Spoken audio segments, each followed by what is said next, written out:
Welcome to everybody in my YouTube channel. BSc third year की online classes में हम पिछली क्लास में चर्चा कर रहे थे चतुष्क फलकीय और वर्ग अष्टफलकीय क्षेत्र में विपाटन की हम बात कर रहे हैं, जो आपका यूनिट सेकंड इनऑर्गेनिक केमिस्ट्री का टॉपिक था। आज की क्लास में हम बात करेंगे वर्ग समतलीय संकुलों में क्रिस्टल क्षेत्र विपाटन। तो आज की क्लास में हम वर्ग समतलीय संकुलों में किस प्रकार से क्रिस्टल क्षेत्र का विपाटन होता है उस पर हम चर्चा करने वाले हैं। Crystal field splitting in square planar complexes. तो देखो बच्चों, यहाँ पर जब हम यदि लिगेंड 4 लिगेंड अटैक करते हैं तो आपका जो है चतुष्फलकीय कॉम्प्लेक्स बनता है, और यदि 6 लिगेंड आप केंद्रीय धातु परमाणु पर अटैक करते हैं तो आपका अष्टफलकीय संकुल बनता है। लेकिन कुछ विशेष परिस्थितियों में आपका वर्ग समतलीय संकुलों का निर्माण होता है। वो किस प्रकार से होता है हम उस पर चर्चा करने वाले हैं आज की क्लास में।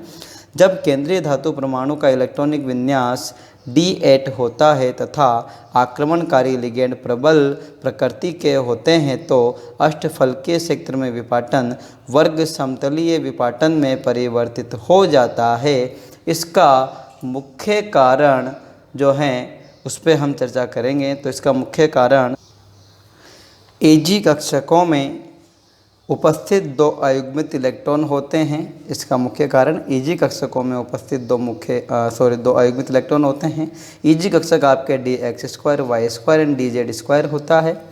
यहाँ हम बात करते हैं इस पॉइंट में, ईजी कक्षकों में से dx² y² कक्षकों को 4 लिगेंड प्रतिकर्षित करते हैं, इसलिए dx² y² की ऊर्जा dz² से अधिक हो जाती है। परिणाम स्वरूप ईजी कक्षक 2 भागों में विभाजित हो जाता है। इसमें dz² कक्षक में युग्मित इलेक्ट्रॉन उपस्थित होते हैं जो लिगेंड को अधिक प्रतिकर्षित करते हैं। इस कारण अष्टफलकीय विपाटन वर्गाकार समतलीय क्षेत्र में परिवर्तित हो जाता है।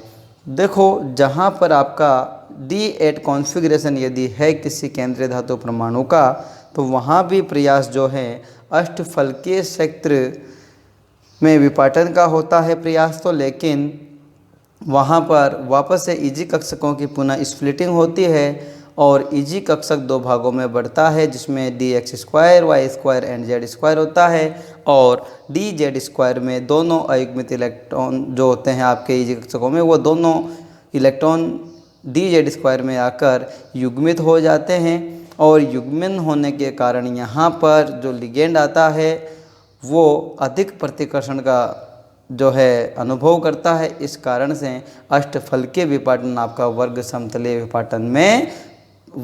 समतलीय विपाटन में परिवर्तित हो जाता है।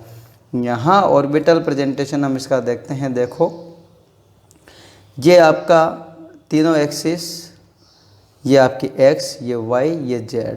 यहाँ पर देखो आप, ये y पर आपके लॉब हैं ऑर्बिटल की, ये आपकी x पर लॉब है, तो ये हो गया आपका x² y², ठीक है। और जो दूसरा कक्षक है आपका z², वो z पर आपको नज़र आ रहा है।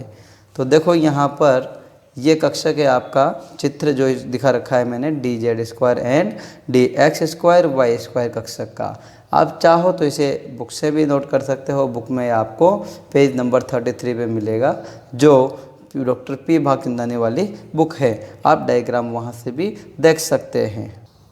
देखो, अभी से यहाँ हम एक बार डायग्राम और ऑर्बिटल रिप्रेजेंटेशन समझने का प्रयास करते हैं। ये आपके समान ऊर्जा वाले 5D कक्षक हैं। ये जनरल आपका स्प्लिटिंग पैटर्न है वर्ग समतलीय कॉम्प्लेक्स बनने का।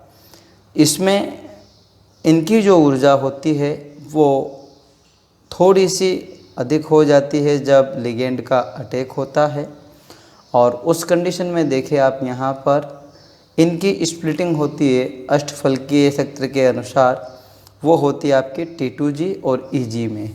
तो T2G और EG में स्प्लिटिंग जब होती है तो T2G आपके 3 कक्षक में विभक्त होता है और EG 2 कक्षकों में।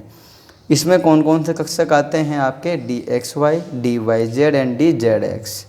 और EG कक्षक कौन कौन से, dx² y² एंड dz²। अब यहाँ पर जो हैं T2G कक्षक होते हैं, देखो ये अष्टफल के क्षेत्र में विपाटन हुआ है। यहाँ तक का जो ये मैंने डैश लाइन लगा रखी, इसके ऊपर देखिए आप, ये अष्टफल के क्षेत्र में विपाटन हुआ यहाँ से यहाँ तक का। अब इसके बाद इनकी एक ट्रांजिशन स्टेज बनती है, संक्रमण अवस्था। ये यहाँ से लेके यहाँ के बीच की जो ये दिख रही है आपको बीच का पार्ट, यहाँ ये जो अवस्था होती है इनकी होती है ट्रांजिशन स्टेज, संक्रमण अवस्था।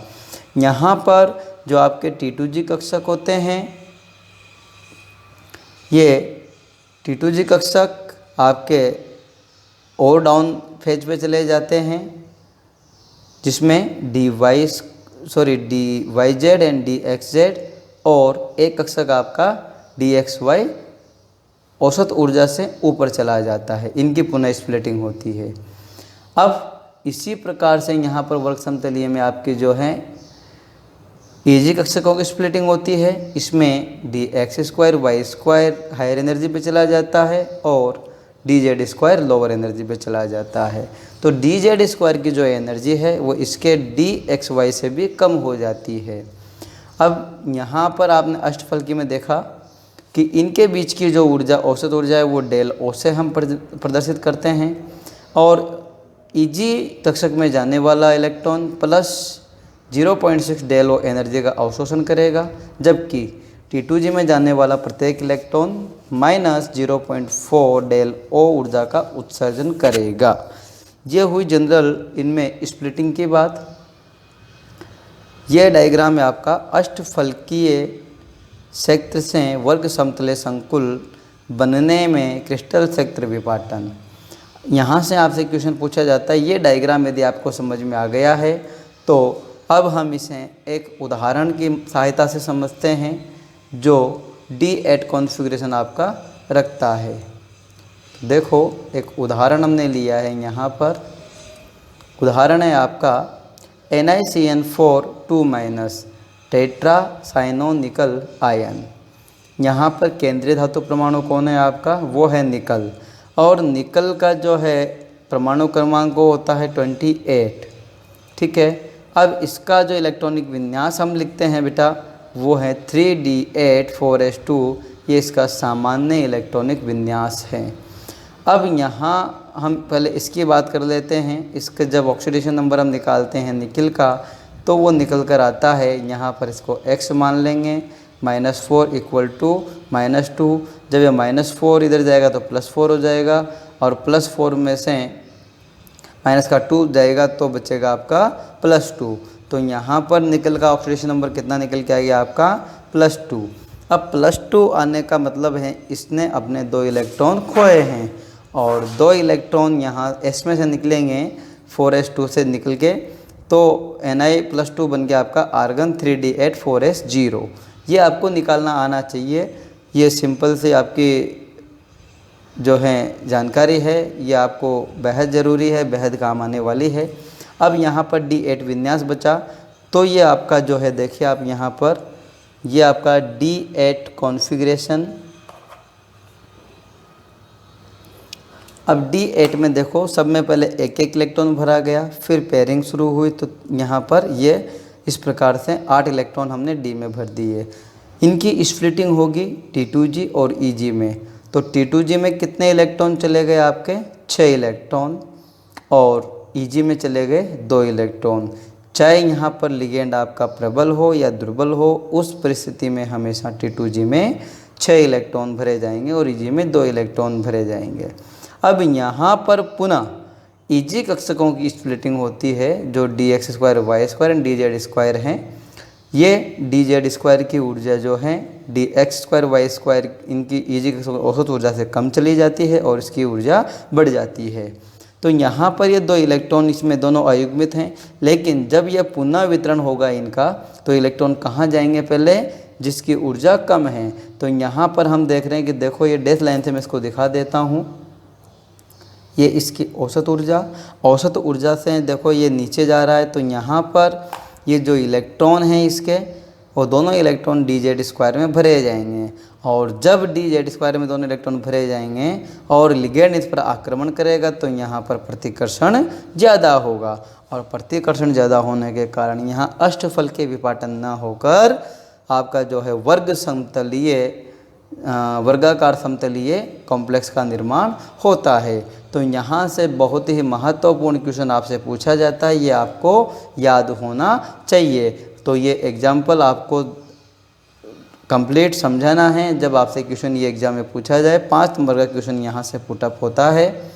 इसके बाद ये जो स्प्लिटिंग हुई, इसमें ये कौन सी ऊर्जा कहलाएगी, ये कितनी ऊर्जा होगी, यहाँ कितनी ऊर्जा बाहर निकली, यहाँ कितनी ऊर्जा की आवश्यकता होगी हमें, इस ऊर्जा के बारे में हमें जो है जॉन टेलर नामक साइंटिस्ट ने बताया, जिसे हम जॉन टेलर प्रभाव के नाम से जानते हैं। उसके बारे में हम अगली क्लास में चर्चा करेंगे। आज की क्लास में यहाँ तक ही। यदि आपको इसमें कोई समस्या हो तो मुझे कमेंट बॉक्स में कमेंट करके ज़रूर बताइएगा। और अगर आपको मेरा ये वीडियो लेक्चर हेल्पफुल लगता है तो आप मेरे वीडियो को लाइक कीजिएगा, शेयर कीजिएगा और मेरे चैनल को सब्सक्राइब कीजिएगा। धन्यवाद।